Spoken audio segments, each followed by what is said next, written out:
Blog Talk Radio.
Good morning, good afternoon, good evening, my friends, fans, and colleagues, no matter where you're listening from across the globe. Welcome back to my podcast.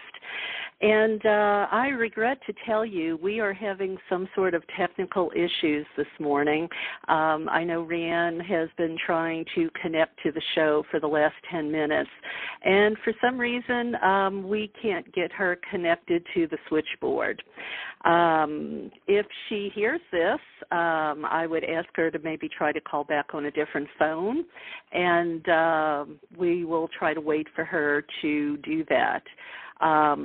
And in the meantime, I will just tell you about some things I was going to share with you toward the end of the show, and wait for Riane to try to call back in with a different telephone. So anyway, one of the things I was going to share with you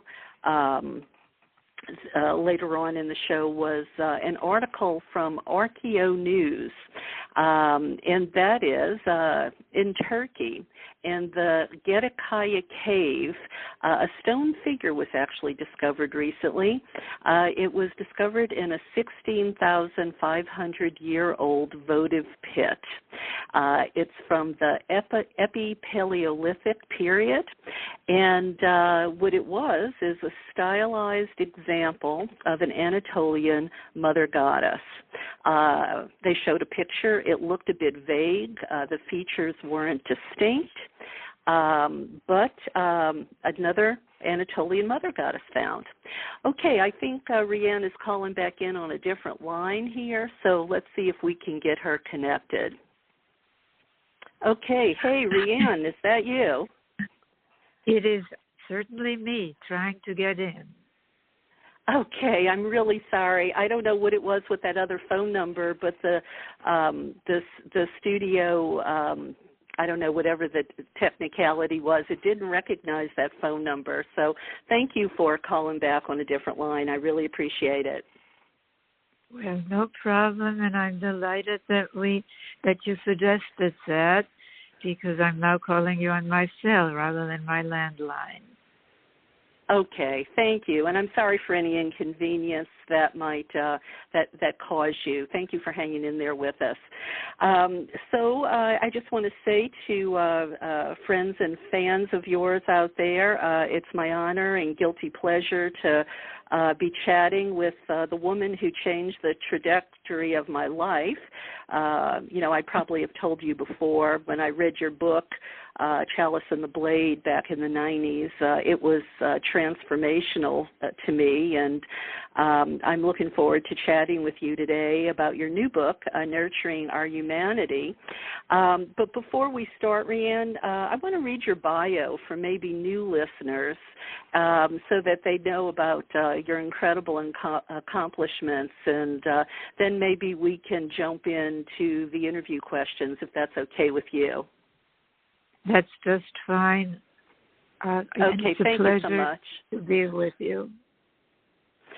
So, to my new listeners and to Riane's no doubt new fans, she is the recipient of many honors, such as the Distinguished Peace Leadership Award, which had earlier been given to the Dalai Lama. She's internationally known for her groundbreaking contribution as a systems scientist, futurist, and cultural historian. She's author of many books. I've mentioned The Chalice and the Blade, now in its 57th U.S. printing, and 27 foreign editions. She's written The Real Wealth of Nations, which was hailed by Nobel Peace Laureate Desmond Tutu as, I'll quote him, a template for the better world we have been so urgently seeking, unquote. And now her newest, Nurturing Our Humanity, from Oxford University Press, which she co-authored with Douglas P. Fry. Riane, quite a body of work over the years, and I want to talk about all of those accomplishments in books, but I kind of want to start at the beginning, if it's okay with you. I heard you speak at a conference a few years ago where you told your story about your family's history and how they happened to come to the United States. Would you mind sharing maybe a little bit of that with the audience? Well, of course. But first, I want to be sure that you can really hear me well. Yes, I can hear you Excellent. very well. It sounds fine. Yes. Please go on when you're ready. Yes. Well, as some of you who know my work realize, the research, the writing, the activism, and the passion that I have for all of this is actually rooted in my own childhood. When I was born in Vienna, and when the Nazis took over during the Anschluss, which means the joining together of Austria and Germany, on Crystal Night, a gang of Gestapo men came to our house and dragged my father away. So I witnessed cruelty, violence, insensitivity, but I also witnessed something else that night. My mother standing up to them. She recognized one of the young men, one of the Nazis, an Austrian Nazi who had actually worked as an errand boy for the family business, and she got furious. How dare you? She said, do this to this man who has been so kind to you. I want him back. And by a miracle, because she could have been killed, many Jewish people were killed that night. She wasn't, and by a miracle, she did obtain his release for some money eventually passed hands. But it was that experience, and also my parents managed to purchase an entry permit to Havana, to Cuba, which was one of the very few places that let in Jewish refugees from the Nazis at that time. And growing up in the industrial slums of Havana and seeing these tremendous disparities between haves and have-nots and experiencing poverty, all this led me to questions that I think many of us have asked. Does it have to be this way? When we humans have such an enormous capacity for consciousness, for caring, for creativity, why has there been so much insensitivity, cruelty, violence? And these were the questions that many years later, of course, my multidisciplinary, cross-cultural, transhistorical research sought to answer. And I found that, yes, there is an alternative, but to even begin to see it, we have to leave our comfort zones. We really have to, well, as Einstein said, you can't solve problems with the same consciousness, with the same thinking that created them. Yes. Well, when you were researching the Chalice and the Blade, I believe, I wonder if you were surprised to learn about a feminine face of God in some of these very old cultures where maybe violence was not so paramount as it is in our patriarchal society. Well, yes and no. It's very strange. I sometimes talk about my life and my research really like the pieces of a jigsaw puzzle coming together.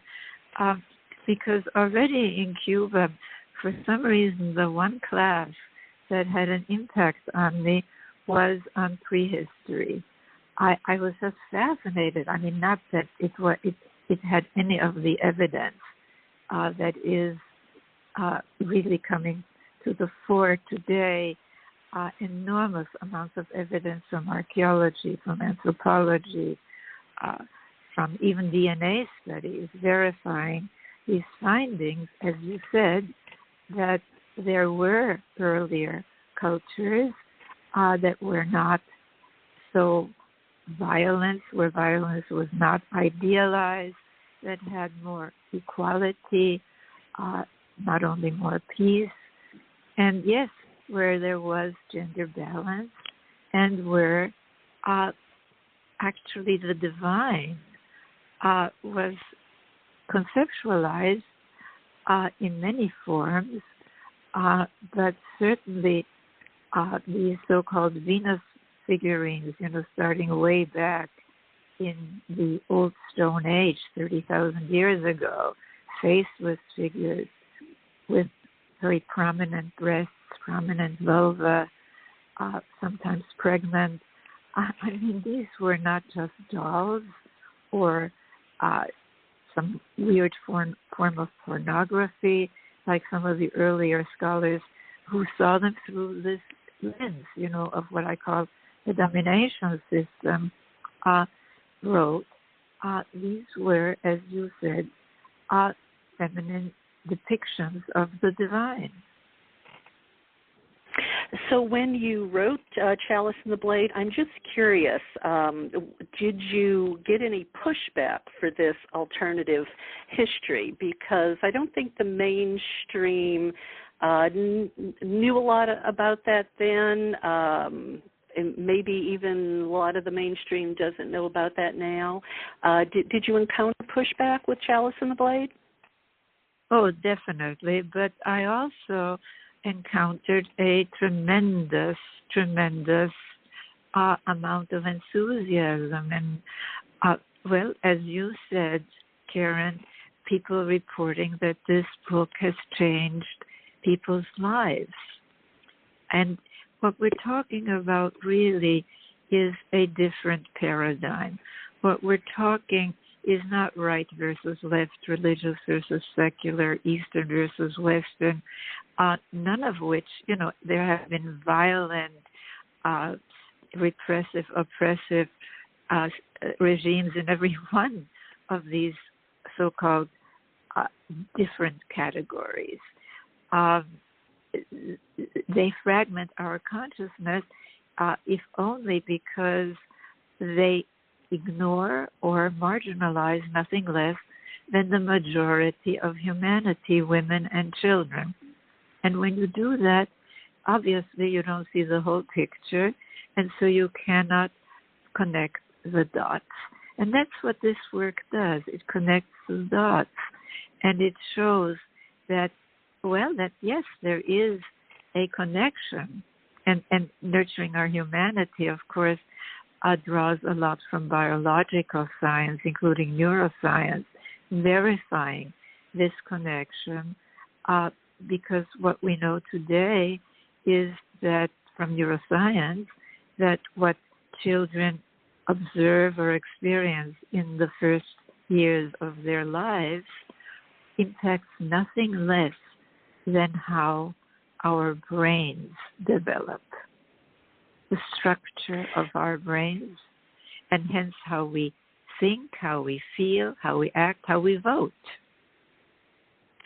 Well, and there's also evidence now that, there's even such a thing as ancestral trauma. Scientists have said, children start to experience trauma in the womb. I wonder if you're familiar or have any thoughts about either of those ideas. Well, yes, I don't I don't address that issue, but I do very much address the issue of trauma, because what I call domination systems rather than partnership systems are really trauma factories, starting in the family. Let me be nonlinear here.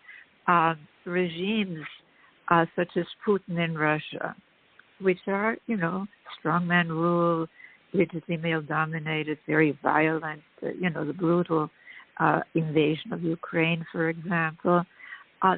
Putin in 2018, he substantially lowered the penalty for family violence. So if you hurt or kill a child or a woman or a man in a family, the penalty is much lower than if you hurt or kill a stranger. So people pushing us back, like Putin, like the Nazis in Germany, like Khomeini's Iran, like the Taliban, on the surface very different cultures, right? Right, left, religious, secular, Eastern, Western, religious, secular, they recognize this connection between a rigidly male-dominated, very punitive, authoritarian family and that kind of state or tribe. And yet, progressives, we have been taught to marginalize these issues, haven't we, as just women's issues or, quote, just children's issues, whereas in fact, the structure of gender roles and relations, the structure of parenting, caregiving, are very, very key principles for social and economic and political organization. Well, and I think we still have problems with things like domestic violence here in the United States. I was just reading an article this morning that I shared on my Facebook page about a man who was arrested for killing his wife and his children because the wife had recently divorced him, and prior to her trying to divorce him, he had been assaulting their daughter, and she went to the police and nothing was done.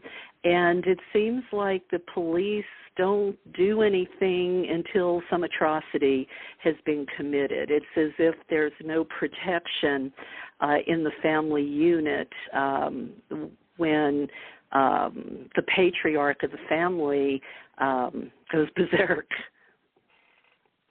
Well, and in cultures that oriented more to the domination side, and in cultures that still today orient more to the domination side, so-called honor killings, right?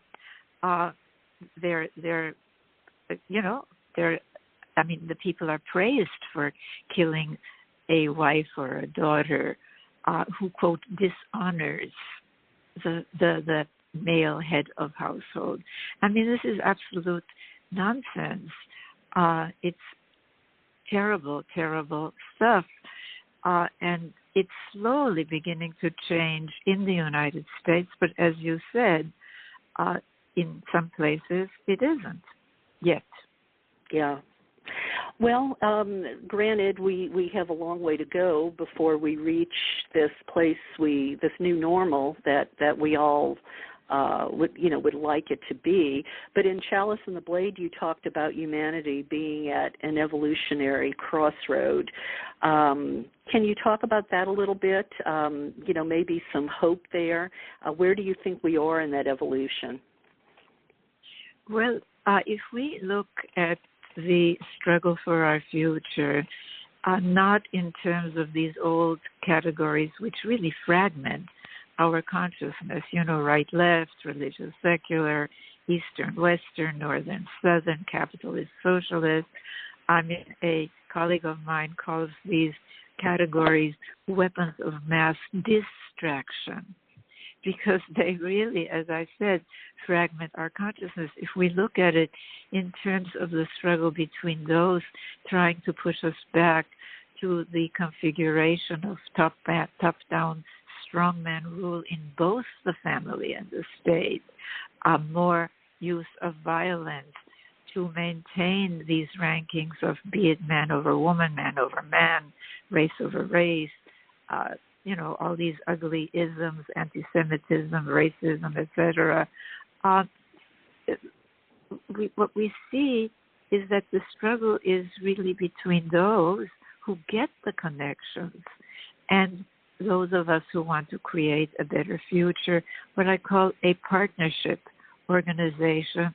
And yes, in order to build this, as I write in Nurturing Our Humanity, we have to pay actually special attention rather than just marginalizing or ignoring them to 4 cornerstones: childhood, gender, economics, but going beyond both capitalism and socialism to a caring economics of partnerism, and story and language. And so many of us are working on bits and pieces of this, but we lack this whole frame, this whole systems inclusive frame. And we have to really pay attention to these cornerstones, because it is on pushing those towards the domination side or strengthening the domination elements in them that we have seen regression after regression, whether it's Putin's in Russia, whether it's Hitler in Nazi Germany, whether it's Khomeini in Iran, whether it's the Taliban. We have to really connect the dots and include in these dots, where family, gender, the relations where we first learn what is or is not normal, what is or is not moral. Yeah, because we've been normalizing abuse and exploitation as long as we can remember, and I think we endure abuse simply to survive, and I think we've become numb to it. We don't even see it as abuse and exploitation anymore. It's just the way it is. And I don't know, I find that alarming. Maybe it's not a new concept, but I find it alarming, and I wonder if you have any thoughts on that. Well, I have a lot of thoughts on that because it is a crucial issue. It's the normalization of domination, the normalization and even idealization of violence, especially male violence. These rigid gender stereotypes, for example, in which real, quote-unquote, masculinity is equated with domination and even with violence, where you get what Michael Kimmel, a scholar in men's studies, calls aggrieved entitlement. If you don't get sex from women, if you don't dominate women, I mean, this is all really part of the regression towards domination systems. And we can't really fight it if we just marginalize it as just a gender issue. No, we have a hidden system of gendered values. So it isn't only women who are really relegated to an inferior position. It is anything coded feminine, such as caring, caregiving, and nonviolence, which are considered off the books for, quote, real men, because male socialization in domination systems is not being like a woman, right? Right. So we right. have to look at these things and how they affect our economic reward system. I mean, that's why I've, in The Real Wealth of Nation, introduced, yes, we need a market economy, and yes, we need enlightened government policies, but we need an economic system that no longer excludes the three life-sustaining sectors, which both socialism and capitalism do. The natural economy, the volunteer community economy, and the household economy. And this is very much of a gendered issue, isn't it? Because in the household, for both Marx and Smith, caring for children, caring for the elderly, caring for the sick, keeping a clean and healthy environment, which of course translates also into keeping a clean and healthy planetary environment. This was supposed to be done for free by a woman in a male-controlled household. So they coded it as reproductive, only reproductive rather than productive, and that's how GDP does. It excludes it. I mean, we've got a crazy economics. Yes, yeah, absolutely, and just to if you could speak a little bit toward this male-dominated patriarchal idea of controlling women's reproductive life. Can you explain to listeners why it's so important that women don't lose the rights to their bodies, to their reproductive futures? Well, it's critical because if we don't have the right to determine what happens in our own bodies, I mean, that is a basic human right. And the fact that, for example, when Stalin came to power, the penalty for abortion became much greater, that's not a coincidence. That's part of the domination regression to strongman rule, to violence as, punitiveness, like the punitive male head of household, right? Really lots of abuse and violence to maintain rankings of domination. We have to connect the dots, and the partnership and domination systems, and I really urge people to go to centerforpartnership.org and look at some of the graphics, because it's a very quick way of seeing the difference between these two underlying configurations. And we have to start thinking in these terms, because as long as we keep thinking in terms of the old categories, we aren't addressing the fundamentals. Right. And I mean, just to elaborate a little bit on what you just said, I mean, if a woman is saddled with children, if a woman is pregnant, she loses so many options to her future, whether that be education, whether that be a career, whatever it is, and it potentially makes her dependent and vulnerable. And I think someone who isn't practicing partnership, somebody who's accustomed to domination, well, that's kind of where they want you, right? Whether we're talking about predator capitalism or we're talking about women losing rights to their reproductive life, in a way it's about, having control over you and preventing you from your own autonomy. It's about domination, pure and simple. And this feeling of dependency is made very real by the structures of domination systems, by the laws, by the, until very recently in terms of evolutionary time, we lived in more partnership-oriented societies until about 5,000 years ago. All of this is in my books, of course. And then there was this shift.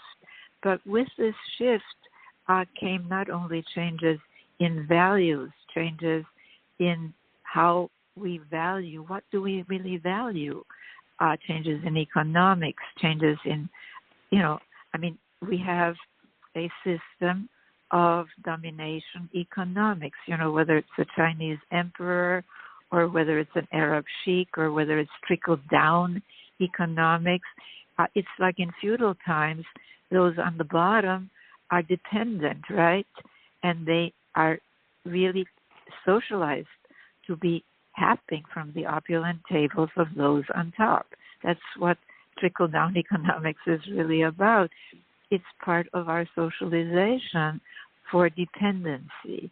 And for women, until until very recently, when the well-paying careers, most careers were closed. Education was not open to women. This is something that needs to be part and parcel of our educational system, not just Women's Month, Women's History Month. We're happy to have 1 month. We had nothing. But kids get it. It's not the main event. It needs to be integrated. I wrote a book called Tomorrow's Children on a gender-balanced, really environmentally conscious, completely valuing of diversity education. And it's very hard to make these changes. But the good news is that in bits and pieces, there are changes being made. Even in the four cornerstones, like in family, you hear a lot about the shift from authoritarian parenting, not to laissez-faire parenting, because children need guidance. They need some measure of knowing, how to survive, really. But to authoritative parenting and, of course, nonviolent parenting. But this said, the amount of violence, and this is in Nurturing Our Humanity, and in many articles that I've written, because I'm also an attorney by training from the UCLA School of Law, the amount of violence against children and women is a pandemic, and we've got to unite to stop it. Well, you brought up education, and we're hearing so much in the news right now about critical race theory. Some corners of they don't want us to teach about our history. Whether it be our history with Native Americans or African Americans, and I know colleges across the country in many cases are discontinuing women's studies classes. Can you speak to how this is actually a form of domination as well, withholding the truth of the history of our country and where women fit in it, how it relates to what we're talking about today? Oh, absolutely, and it is exactly that. And it really, when they keep talking about parental rights, right? But it's like the notion that parents own their children, including what their children think and what their children feel and what their children know. And that is just domination, isn't it? But in domination systems, you see caring and coercion is the confluence of them. And I have a whole book examining, the second book, and I think you're well acquainted with it, Karen, which is called Sacred Pleasure. And the subtitle is Sex, Myth, and the Politics of the Body. And I really highly recommend that book. Well, I recommend all of my books, frankly, because, as you said, they're powerful instruments for personal empowerment and, with this, for cultural change. Yes, yes, and I was going to ask you. Well, first, let me just backtrack 1 minute. You start to drop in the idea of partnership versus domination, and at the very end of Chalice and the Blade, I believe. Then you go on to write Sacred Pleasure, and then you wrote The Power of Partnership. Could you? And then I want to go on and talk a little bit more about The Real Wealth of Nations. And before we leave, your new book, Partnerism and Nurturing Our Humanity. But could you give us just a tiny brief thumbnail? How would you describe the synopsis of Sacred Pleasure and The Power of Partnership beyond their subtitles? My goodness. Well, Sacred Pleasure, it takes me a long time to write my books. It took me 10 years between almost, Chalice, 7 years before it was, no, 6, was it? Well, whatever it was, 6 or 7 years between the two books. But it was funny how that book developed, because I thought I was going to write a book, and I announced it in Chalice. And by the way, Chalice throughout it really introduces the partnership and what I then called the dominator model rather than domination model. I was going to write a book called something like Breaking Free. Yes, that was the title. And there was one chapter that first it was one folder, and there were two folders, then there was a whole box. And I finally realized this is the book. And it was applying the partnership and domination social scale to both sexuality and spirituality. And the first part of Sacred Pleasure really traces the transformation of both.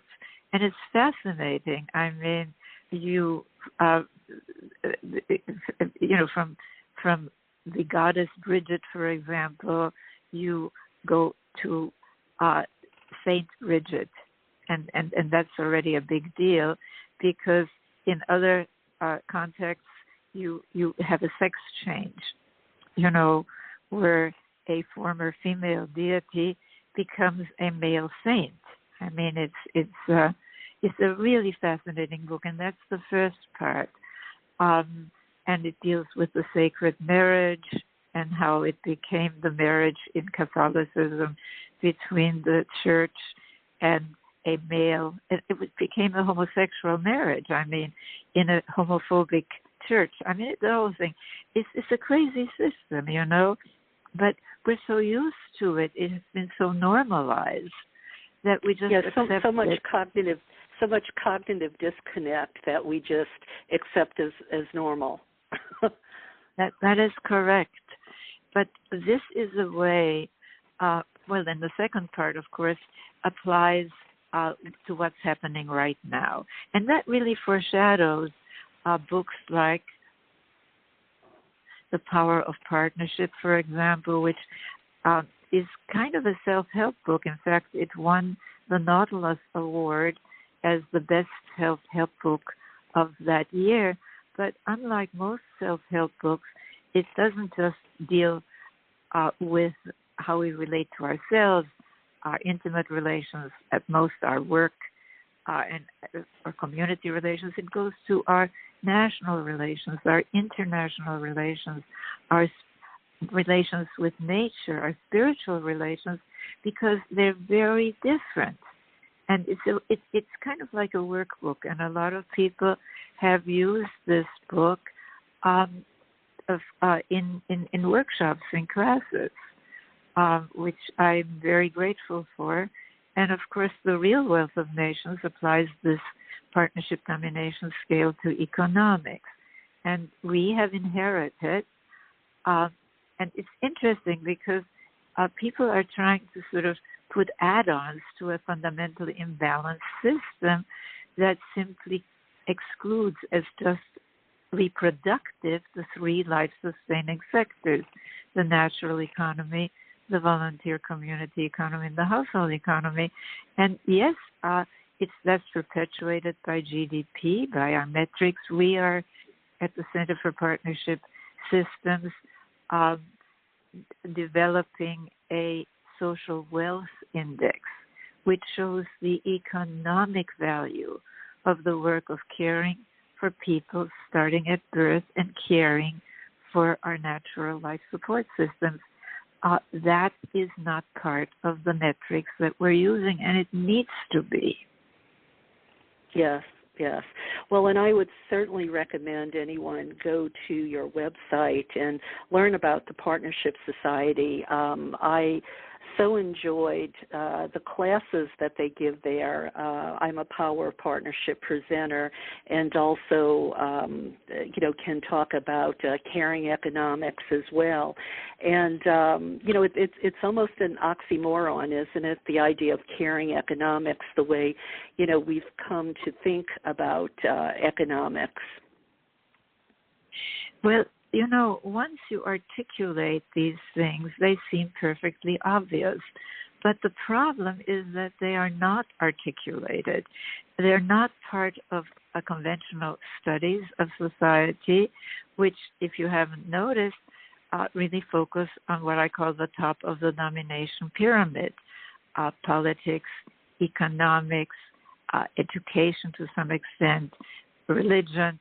But they don't deal with these four cornerstones of childhood, even though we know from neuroscience that we have to really move towards a partnership rather than a domination family.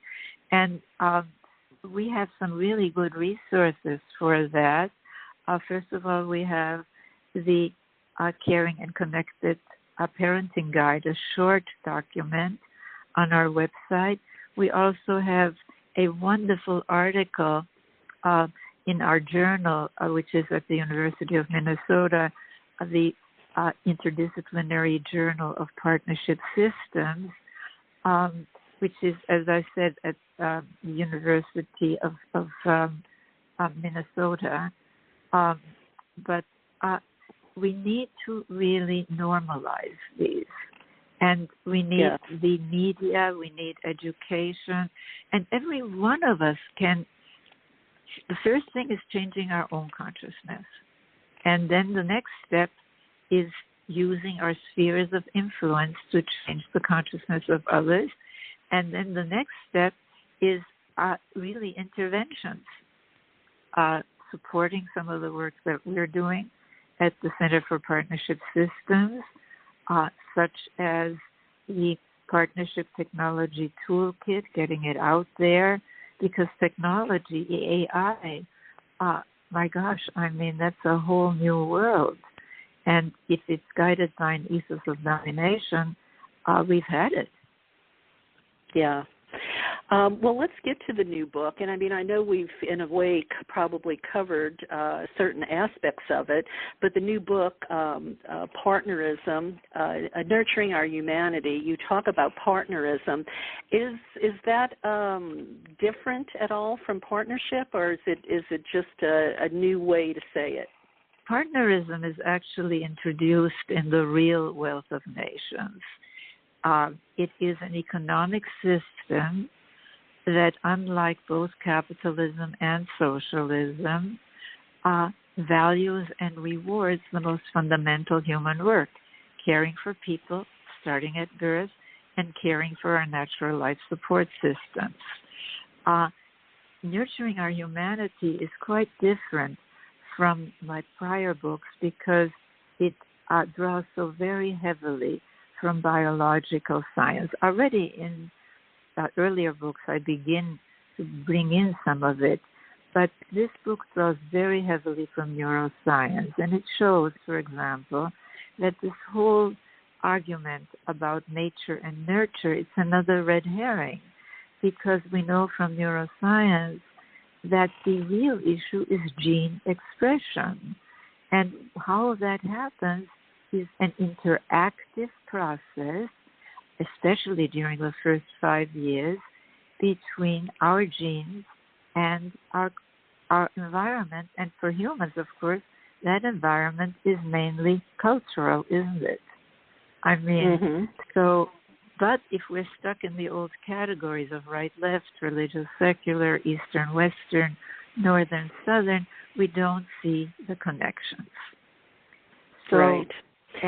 And that book is full of studies showing, for example, that the story about human nature that we've been taught is false. You know, like the caveman cartoon, with one hand he's holding a club, a weapon, and with the other one he's dragging a woman by the hair. Well, we think nothing of showing that to children before their brains, much less their critical faculties, are fully formed. And what does it tell us? That violence, you know, the weapon, male dominance, the dragging the woman by the hair, inequality, inequity, that's just human nature. That's false. We know from studies that actually the so-called pleasure centers of our brains light up more when we share and care than when we win and dominate. But much more than that, it also debunks the it takes actually the Chalice and the Blade much further back, because I had been working on this book for 7 years. It takes me a long time to write my books. And then I invited the anthropologist Douglas Fry to be my co-author. And the reason, one of the major reasons, is that Doug is one of the world authorities on foraging societies, which is how we humans lived for millennia. And he calls them the original partnership societies. They were more egalitarian, more gender balanced, far less violent. So again, this book really, by drawing so much from biological science, from neuroscience, grounds these findings and this new system of classification of societies in neuroscience, in biological science, and it ends with a call to action, as all my books do, of course, focusing on the four cornerstones of childhood, of gender, of economics, but, you know, moving to a caring economics of partnerism, and, of course, story and language. So, Riane, I've tried to do a brief overview of, your incredible legacy of work out there. But just from a personal standpoint, do you have a book that you're most proud of or you think has made the most impact in the world? Well, The Chalice and the Blade has probably made the most impact in the world. It was just translated very recently into Spanish by a new publishing house, a very good translation actually, and I was interviewed by all the major media in Spain, El País and so on. But actually it's a body of work, as you say, and I think that, it depends on what your particular passion is. If it's economics, then yes, the real wealth of nations has certainly had an impact. If you are into disproving so many of the stories that are false stories, all of these books, especially the last one, Nurturing Our Humanity, the subtitle is How Domination and Partnership Shape Our Brains, Lives, and Future.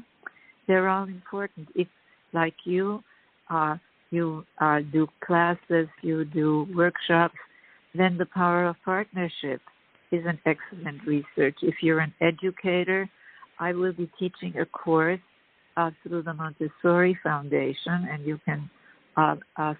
It will be on our website, of course, and in our social media, Facebook, Instagram, etc., on tomorrow's children, on partnership education.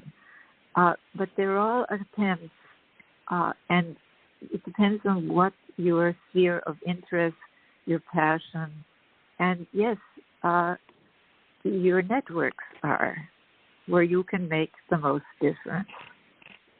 Yes. Well, Riane, I want to thank you for making time for being on the show today. And, I want to leave you, I want to ask you if you can leave us with a final word or maybe some hope that, you think we are on the road to manifesting that new normal.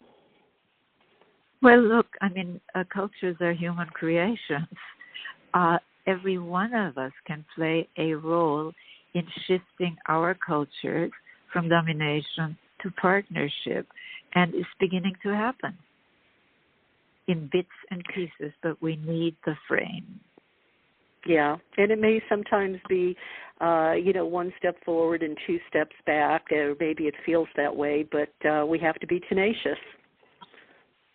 We have to be tenacious, and we have to focus on these four cornerstones, because it is on them that these domination regimes keep rebuilding themselves, whether it's Putin in Russia, Bolsonaro in Brazil, Trump in the United States, the Taliban, Khomeini's Iran. It doesn't matter. They all have the same configuration of strongman, authoritarian rule, ranking of male over female and, quote, masculine over, quote, feminine, and lots of abuse and violence. That is Absolutely. the configuration. Well, and we Riane, have to thank you so recognize much. it. Yes, well, absolutely. Thank you. And I want to thank you. Work. Well, and thank you for your dedication to trying to help the world be a better place. It's an incredible body of work. And for listeners, I want to give the websites. It's RianeEisler.com or IANEEISLER.com, and also the Center for Partnership.org. Thank you so much, Riane, for the time you spent with us today. Well, thank you, Karen, and keep up your important work. Thank you. Thank you very much.